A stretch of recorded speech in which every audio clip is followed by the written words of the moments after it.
Selamat berjumpa kembali dengan saya, Bapak Ibu sekalian, pada sesi ke-75 dalam serial Pembangunan sebagai Pemerdekaan.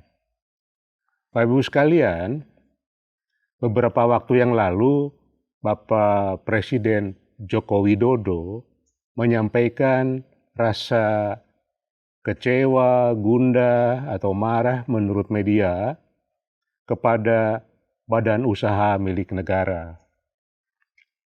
Beberapa teman menyampaikan usulan kepada saya, apa pendapat saya mengenai BUMN di Indonesia ini, mengingat saya pernah bekerja di Kementerian BUMN selaku Deputi Agroindustri, Kehutanan, Kertas, Percetakan, dan Penerbitan pada tahun 2005 sampai 2010, dan sebelumnya saya juga sempat mendapatkan amanah sebagai Direktur Jenderal Perkebunan antara tahun 98 sampai 2002. Jadi menurut teman-teman bahwa saya memiliki hutang intelektual dan tanggung jawab sosial untuk bisa menjelaskan mengapa BUMN kita belum mencapai tingkat kemajuan sebagaimana diharapkan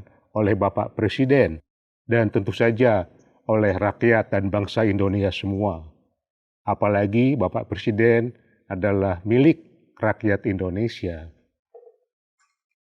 Bapak Ibu sekalian, pada saat saya diangkat sebagai Deputi Agroindustri tahun 2005, saya merasakan punya tanggung jawab langsung atau kewajiban untuk bisa memajukan BUMN. Di antaranya adalah BUMN yang ada di lingkungan saya waktu itu, BUMN Perkebunan, Perum Perhutani, Inhutani, Bulog, Pertani, RNI, dan banyak lagi. Termasuk juga pupuk di dalamnya. Kita melihat bahwa kalau kita sebut BUMN, itu variasinya sangat banyak. Mulai dari yang berkaitan dengan pertambangan seperti Pertamina, sampai berkaitan dengan keuangan atau perbankan. Di antaranya ada BUMN yang berkaitan dengan tanah seperti perkebunan dan kehutanan. Khusus untuk BUMN perkebunan, saya sempat berkonsultasi dengan Pak Profesor Sarifudin Baharsyah, mantan Menteri Pertanian, yang mana beliaulah pada tahun 96 mencoba mengkonsolidasikan BUMN perkebunan dari 32 PTP menjadi 14 PTPN. Pertanyaan saya kepada beliau, kepada Pak Sarifudin Baharsyah adalah, apa kira-kira rencana strategis atau harapan-harapan besar dengan mengkonsolidasikan BUMN perkebunan ini dari 30-an lebih menjadi 14. Beliau menyampaikan kepada saya bahwa kita membuat situasi, kondisi agar perkebunan kita, BUMN kita, punya ruang gerak untuk menjadi perusahaan kelas dunia. Jadi, kalau diukur oleh luasan areal, maka mungkin PTPN 3 itu merupakan BUMN yang paling luas cakupan lahan yang dikuasainya di dunia. Kemudian, apakah harapan Bapak tercapai? Saya tanya kepada Pak Sarif. Beliau jawab dengan tersenyum saja. Kemudian menugaskan saya, coba kamu pikirkan bagaimana cara untuk mengembangkan BUMN perkebunan ini.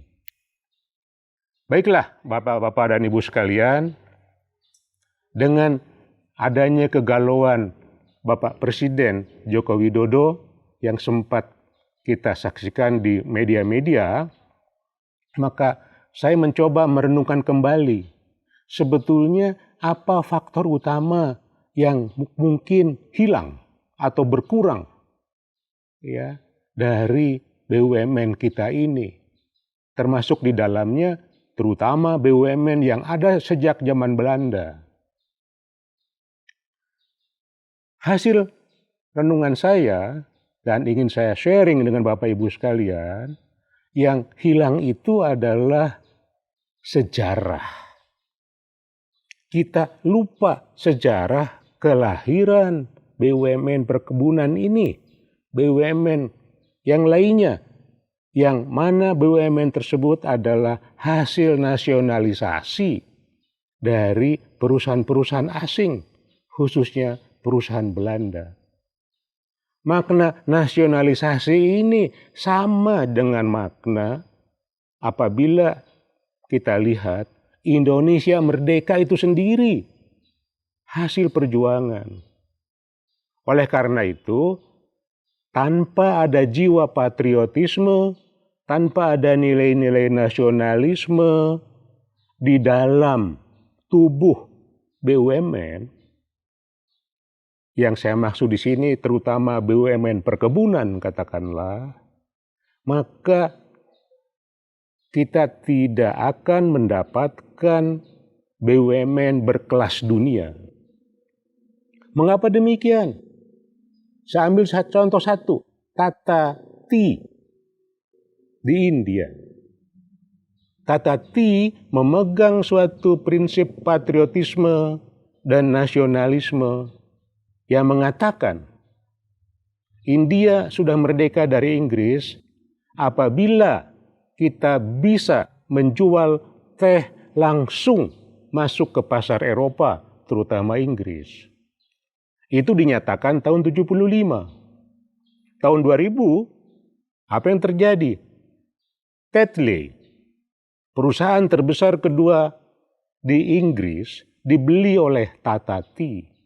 Itulah implementasi atau hasil yang menghasilkan Tata Tea menjadi kelas dunia dengan mengakuisisi perusahaan Inggris.